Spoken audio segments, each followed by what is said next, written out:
I was one of those lucky children for whom learning came easy. So, when I became a parent, I naturally assumed that if I read both of my children faithfully and offered them fun and educational playtimes, Amanda, my first child, was right on target.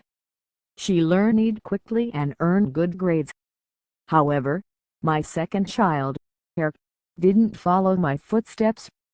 I sensed that life would be a challenge, not only for his teachers, but for Eric and myself personally. Where had I failed my son? I wondered. Why couldn't I motivate him to help him succeed?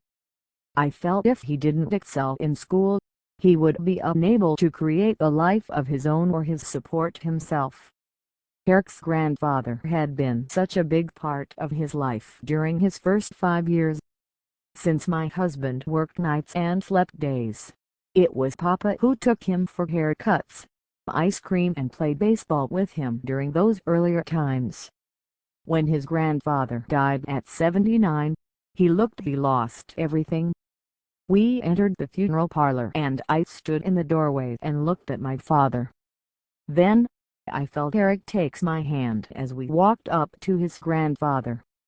We shared our moments together. Suddenly, I realized Eric wasn't beside me. I turned to look around the room and noticed him near the entranceway helping the elderly in need of assistance with the stairs or the door.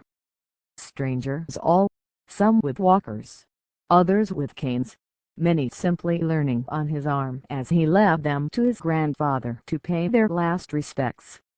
From that moment on, I knew I would never scold my son for imperfect grades. Never again would I expect him to be someone I had created in my own mind, because that individual I imagined was nowhere near the fine person my son had become. His compassion, caring and love were the gifts God had blessed him with. No book could have taught him these things. No college degree would ever convey to the world the qualities Eric possessed.